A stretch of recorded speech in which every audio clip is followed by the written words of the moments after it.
Cerita novel Perintah Kaisar Naga bab selanjutnya. Ojo lali subrek, like and comment ya, yuk gasken. Saat keduanya sedang mengobrol, Humazi datang terhuyung-huyung dengan kepala terbalut perban seperti pangsit. Wajahnya dipenuhi kegembiraan. Chen Ping, aku baik-baik saja. Peluru cahaya suci orang tua itu hanya terlihat menakutkan. Tidak sekuat pedang pembunuh nagamu. Hati-hati dengan lukamu. Chen Ping menggelengkan kepalanya tanpa daya. Orang ini selalu melupakan rasa sakit setelah lukanya sembuh. Humazi melambaikan tangannya dengan acuh tak acuh dan mengeluarkan sebuah pot tanah liat berwarna gelap dari dadanya. Lihat apa yang kubawakan untukmu.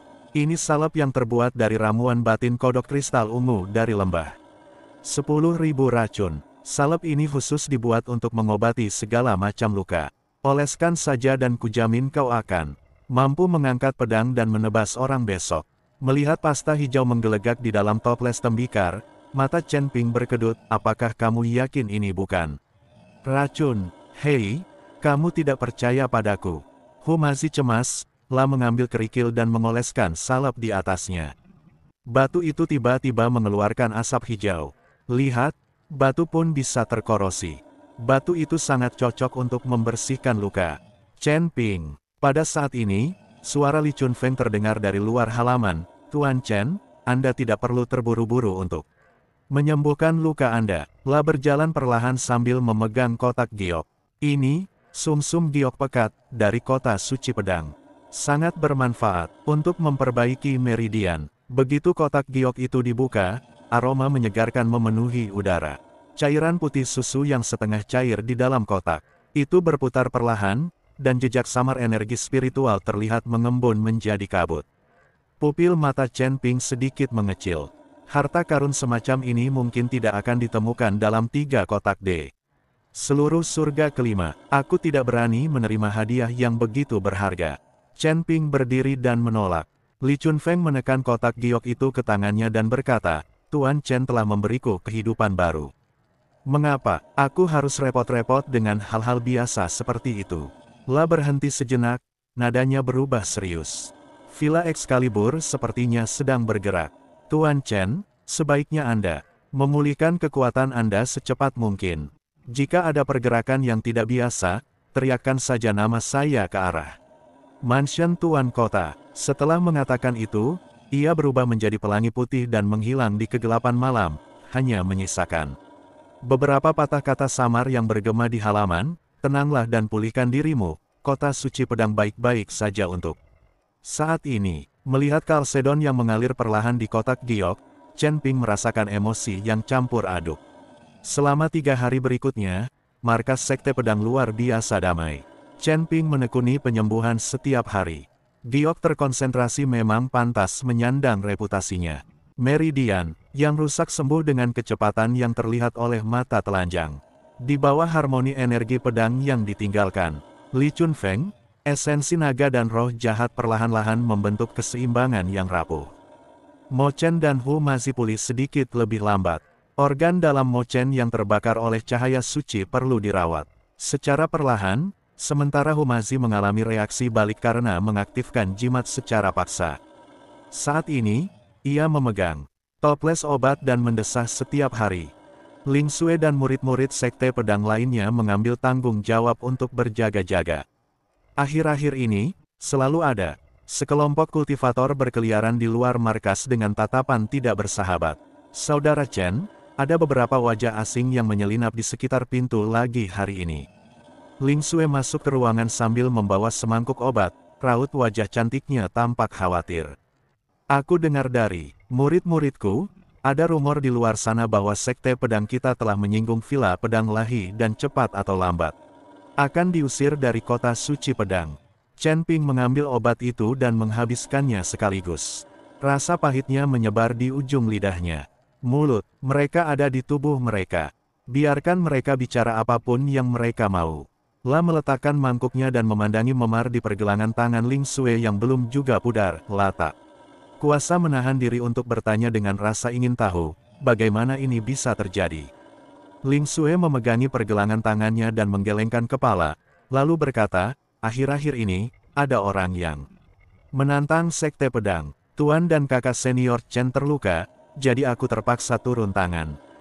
Maafkan aku karena telah membuatmu mengalami ini. Chen Ping mengulurkan tangan dan dengan lembut membelai. Lukanya, energi spiritualnya mengalir, memarnya memudar dengan kecepatan yang terlihat oleh mata telanjang. Pipi Ling Sui sedikit memerah, lalu dia menggelengkan kepalanya pelan, aku tidak merasa bersalah berada di sisimu. Kehidupan dan kematian yang telah mereka lalui bersama selama ini telah membuatnya jatuh cinta mendalam kepada pemuda yang tampak biasa saja di hadapannya ini. Tepat saat keduanya saling memandang dan tersenyum, tiba-tiba terdengar pertengkaran dari luar halaman. Minggir, aku Qin Feng, Tuan Muda Villa Pedang Lahi, dan aku ingin bertemu Chen Ping dari Sekte Pedangmu. Terdengar suara yang angkuh, diiringi teriakan marah para murid dan bunyi senjata yang saling beradu. Mata Chen Ping berbinar, dan dia berdiri bersamaan dengan Ling Sui. Di gerbang halaman, seorang pemuda berjubah brokat sedang menendang dua murid Sekte Pedang.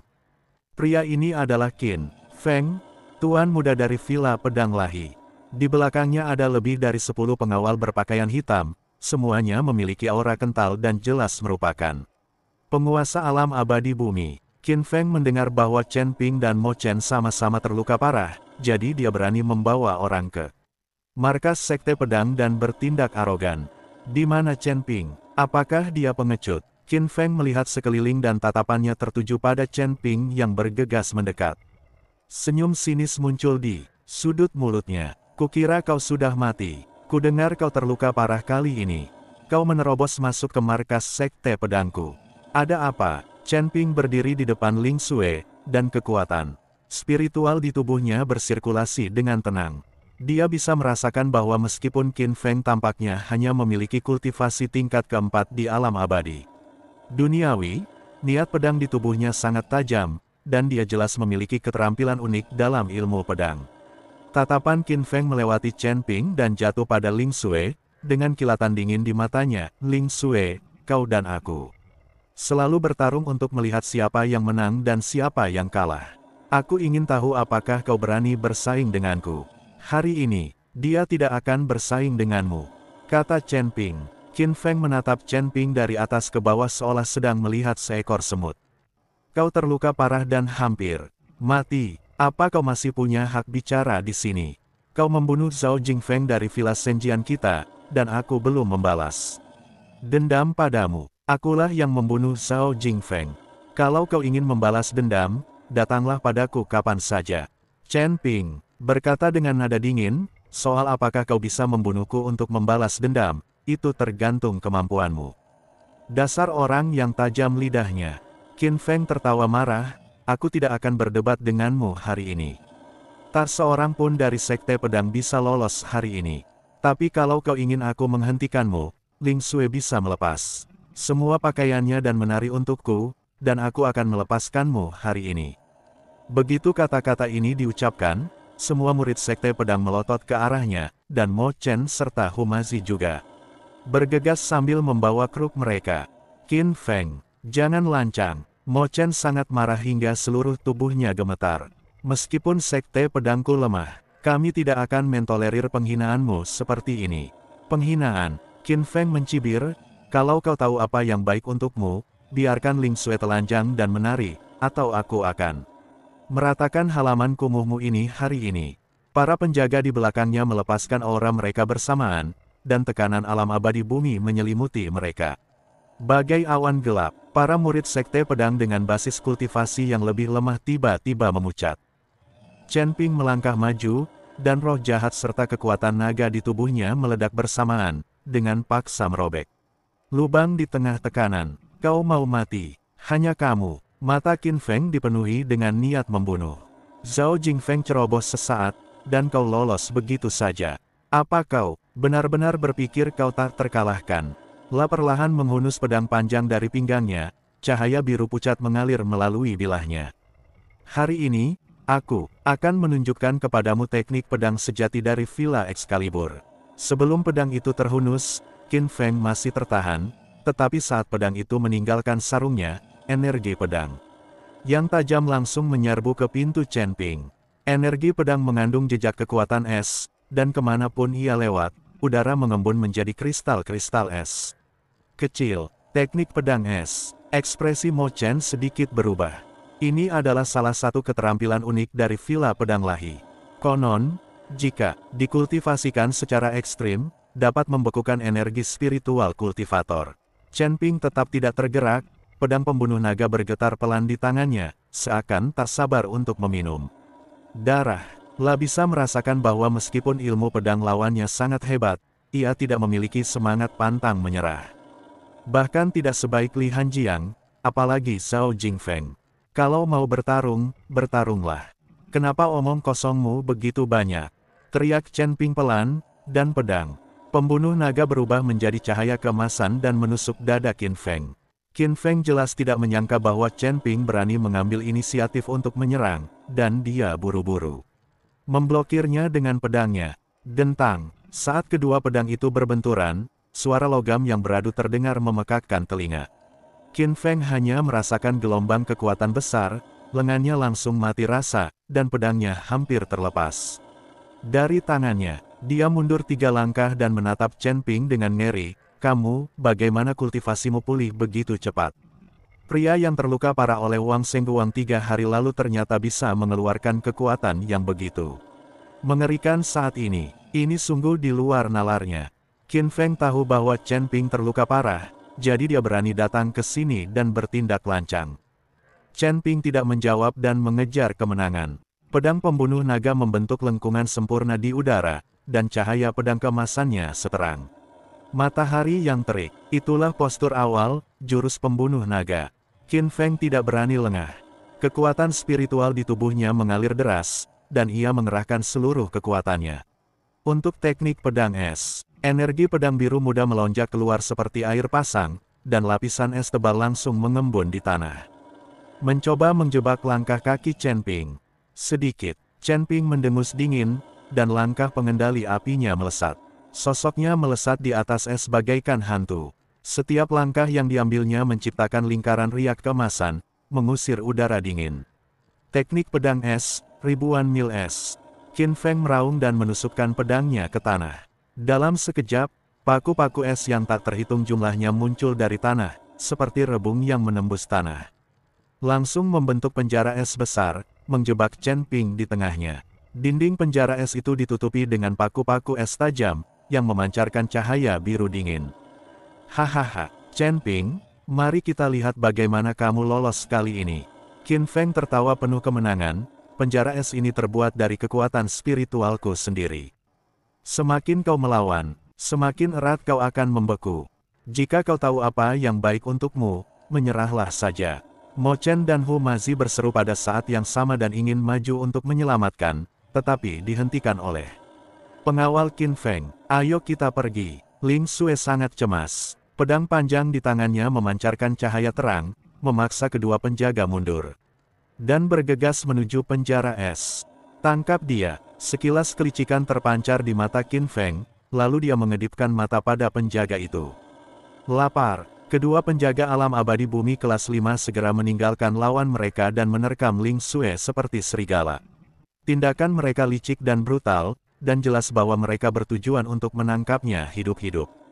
Meskipun Ling Xue telah mencapai alam abadi bumi tingkat keempat, bagaimana mungkin dia sebanding dengan 2 orang kultivator alam abadi bumi tingkat kelima.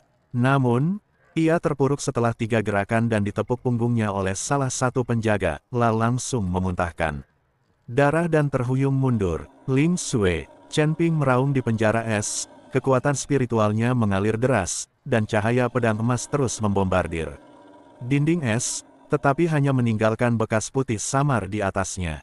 Cek-cek, wajah cantik yang terluka itu sungguh menyedihkan. Qin Feng perlahan berjalan menuju Ling Xue yang terjatuh, dengan senyum mesum di wajahnya. Chen Ping, jika kau berlutut dan memohon padaku sekarang, mungkin aku bisa menyelamatkan nyawanya. Kau mencari kematian. Mata Chen Ping merah padam, unsur api dalam tubuhnya mendidih sepenuhnya, dan cahaya yang belum pernah terjadi sebelumnya meledak dari pedang pembunuh naga. Ledakan. Dengan suara keras, penjara es itu langsung meleleh akibat kobaran api yang dilepaskan Chen Ping. Ekspresi Qin Feng sedikit berubah, dia tidak menyangka kekuatan ledakan Chen Ping begitu dahsyat. Dia tidak ragu lagi, lalu mengeluarkan sebuah botol giok kecil dari dadanya, dan melemparkannya ke arah Ling Sui. Karena kamu tidak mau menerima roti panggangku, maka aku akan menikmati kecantikanmu terlebih dahulu. Botol giok itu pecah di udara, dan bubuk tak berwarna dan tak berbau langsung menyelimuti Ling Sui. Begitu ia menghirup sedikit, seluruh tubuhnya terasa panas. Matanya yang semula jernih perlahan-lahan menjadi kabur, dan pipinya memerah tak seperti biasanya. Ini, namanya Chun San. Teriak Humazi kaget, gemetar karena marah. Qin Feng, kau adalah tuan muda Villa Senjian, tapi kau malah menggunakan taktik terkutuk seperti itu. Qin Feng menjilat bibirnya, matanya dipenuhi hasrat, mengapa repot-repot berbicara tentang moralitas saat berhadapan dengan kalian para setan jahat. Dia menatap Ling Sui yang perlahan kehilangan kesadaran dan melangkah maju. Ling Sui, karena kita tidak bisa menentukan pemenang dalam ilmu pedang, ayo kita lakukan di tempat tidur.